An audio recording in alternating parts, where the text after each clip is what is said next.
Bharatiya Janata party ही ऐसी party है जो वास्तव में अपने किसी भी बूथ अध्यक्ष को उठाकर कुछ भी बना सकती है। एक साधारण परिवेश से आने वाले लोगों के लिए अपने संघर्ष के बदौलत जो जमीन तैयार की जा सकती है, उसका सबसे बेहतरीन नमूना सम्राट जी ने इस टीम में भी दिखाया है। जिस विचारधारा को लेकर हम लोग चले हैं, उस विचारधारा में इससे बेहतर और कोई बात हो ही नहीं सकती है। इसमें से 99% लोग बहुत साधारण परिवेश से आए, 99% लोग। और जो जंगल राज की जो धारा लालू जी के नेतृत्व में चल रही थी, उसका पूरा एक प्रकार से उसके विरोध में अभियान चलाकर भारतीय जनता पार्टी के तत्कालीन कार्यकर्ताओं ने, नेताओं ने एक प्रकार से भारतीय जनता पार्टी को बिहार में स्थापित किया है। भारतीय जनता पार्टी के नेतृत्व में बिहार में सरकार बनाएगी, इसमें किसी को कोई संदेह नहीं। पार्टी को हम लोग देश सेवा का माध्यम एक मानते हैं। नमस्कार, मैं हूं अनूप नारायण सिंह और आप देख रहे हैं बिहार टॉक को। हमारे साथ संतोष पाठक जी हैं, जो बिहार प्रदेश भाजपा के नवनियुक्त प्रदेश उपाध्यक्ष हैं। लंबे वक्त तक पार्टी के विभिन्न स्तरों पर अपनी प्रतिभा दिखाने वाले संतोष पाठक जैसे कार्यकर्ता जब पार्टी के शीर्ष पदों पर पहुंचते हैं, तो जाहिर सी बात है कि जो भी कार्यकर्ता हैं, जो आम जनमानस पार्टी से जुड़ते हैं, उनके अंदर जोश आता है। लेकिन आज जो हम इनसे बात करेंगे कि जिस तरह से नए युवा तुर्क के लोगों को पार्टी ने बड़ा मौका दिया है, इसका क्या फलाफल होने वाला है। सबसे पहले आपका स्वागत। धन्यवाद अनूप जी।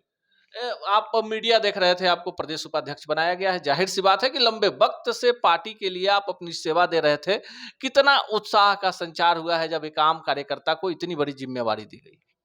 अनूप जी, हम लोग तो बहुत साधारण परिवेश से आए और भारतीय जनता पार्टी ही ऐसी पार्टी है जो वास्तव में अपने किसी भी बूथ अध्यक्ष को उठाकर कुछ भी बना सकती है। इसके उदाहरण स्वयं नरेंद्र मोदी जी हैं, अमित शाह जी हैं, जेपी नड्डा जी हैं।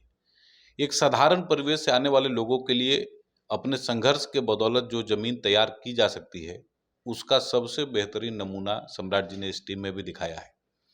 और जिस विचारधारा को लेकर हम लोग चले हैं, उस विचारधारा में इससे बेहतर और कोई बात हो ही नहीं सकती है कि समाज के सबसे कमजोर तबकों से आने वाले लोगों को भी राजनीतिक क्षेत्र में काम करने का अवसर मिल सकता है या मौका मिल सकता है।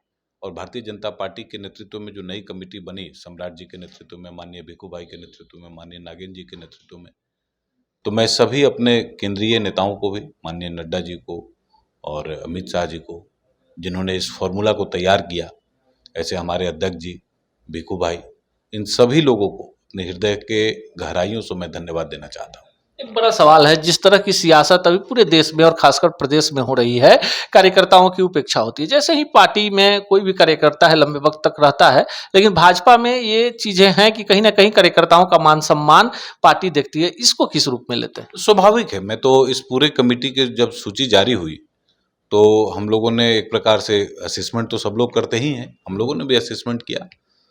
इसमें से 99% लोग बहुत साधारण परिवेश से आए, 99% लोग बहुत साधारण परिवेश से आए और अपने मेहनत के दम पर पार्टी के विचारधारा से जुड़कर जितनी मेहनत करके पार्टी को आगे इतने वर्षों तक हमने बढ़ाया। देखिए, लालू जी के खिलाफ जो नैसर्गिक विरोध था और जो जंगल राज की जो धारा लालू जी के नेतृत्व में चल रही थी, उसका पूरा एक प्रकार से उसके विरोध में अभियान चलाकर भारतीय जनता पार्टी के तत्कालीन कार्यकर्ताओं ने, नेताओं ने एक प्रकार से भारतीय जनता पार्टी को बिहार में स्थापित किया है।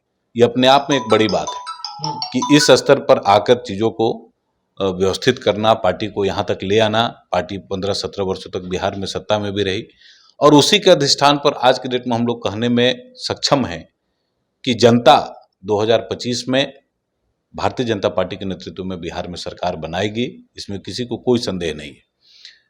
मौलिक मुद्दे क्या थे? मुद्दों को जिस प्रकार से आगे करके भारतीय जनता पार्टी ने इतने वर्षों तक की राजनीति की है। देखिए, 70 वर्षों से हम लोगों ने विपक्ष की राजनीति की। जनता ने जब भी हमें मौका दिया, चाहे अटल जी के नेतृत्व में हो, 17-18 अलग अलग राज्यों में हमारी सरकारें बनी हैं। सुशासन के व्यवस्थाओं को सुचारू रूप से चलाने के साथ साथ किस प्रकार से समाज के सबसे कमजोर तबकों को ऊपर लाया जा सकता है, उनको सरकारी स्कीम्स के माध्यम से लाभ पहुंचाया जा सकता है, लाभ नहीं उनको मदद दी जा सकती है, या एक प्रकार से सबको साथ लेकर चलने की जो बात है, इसमें भारतीय जनता पार्टी का जो नेतृत्व रहा है आज तक, मैंने श्यामा प्रसाद मुखर्जी जी, दीनदयाल उपाध्याय जी, अटल जी, आडवाणी जी, मैंने इस प्रकार की एक लंबी श्रृंखला है भारतीय जनता पार्टी में और सभी लोग बहुत साधारण परिवेश से आए। इसलिए आज भी हमारे पार्टी के मौलिकता में जो सबसे महत्वपूर्ण विषय है वो यही है कि देश समाज के सभी लोगों की सेवा कर सकें। पार्टी को हम लोग देश सेवा का माध्यम एक मानते हैं और राजनीति उसका सामुच्चय एक प्रकार से है। राजनीतिक क्षेत्र में राजनीतिक दल में काम करके आप एक प्रकार से समाज के सभी वर्गों को उनका जो मौलिक अधिकार है, अगर आप उस अधिकार को वहां तक पहुंचा देते तो इससे बड़ी उपलब्धि क्या होगी। आज नरेंद्र मोदी जी के नेतृत्व में देश के 80 करोड़ लोगों को, बिहार में 8 करोड़ लोगों को हम लोगों ने अपने स्कीम्स के माध्यम से लाभ दिया है। जनता भी हमारे प्रति आलोकित है और उसका भी आशीर्वाद हमें प्राप्त है। यही एक राजनीतिक दल का एक लक्ष्य भी होना चाहिए और मुझे इस बात की खुशी है कि संगठन का बात हो या फिर योजनाओं के माध्यम से सामान्य जनता से जुड़ने की बात हो, इसमें भारतीय जनता पार्टी का कोई दूसरा ये नहीं है। ये हैं संतोष पाठक जी, जो पार्टी के प्रदेश उपाध्यक्ष बनाए गए हैं और इनका साफ मानना है कि भारतीय जनता पार्टी कार्यकर्ताओं की पार्टी है और संगठन में उन्हीं लोगों को मौका दिया गया है जो पार्टी के प्रति लगातार वफादारी दिखाते हैं और विभिन्न स्तरों पर अपनी योग्यता को प्रदर्शित करते हैं। पार्टी के सामने सबसे बड़ी चुनौती बिहार में कानून व्यवस्था और रोजगार के मुद्दे को सामान्य पटरी पर लाना है और जिस तरह से केंद्र में भाजपा की सरकार बेहतर काम कर रही है, 2025 को इन्होंने लक्ष्य रखा है कि 2025 में बिहार में भाजपा की सरकार बनेगी। पर देखना दिगर होगा कि नई टीम युवा जोश के साथ सम्राट चौधरी जिस तरह से महागठबंधन सरकार को हर एक मोर्चे पर घेरने में लगे हैं, क्या उनकी ये नई टीम 2024 में कोई बड़ा कमाल दिखा पाती है। ऐसे ही खबरों के लिए जुड़े रहिए बिहार टॉक से। यूट्यूब पर लाइक और सब्सक्राइब करें, बेल आइकन जरूर दबाएं। फेसबुक, ट्विटर और इंस्टा पर फॉलो करें। धन्यवाद।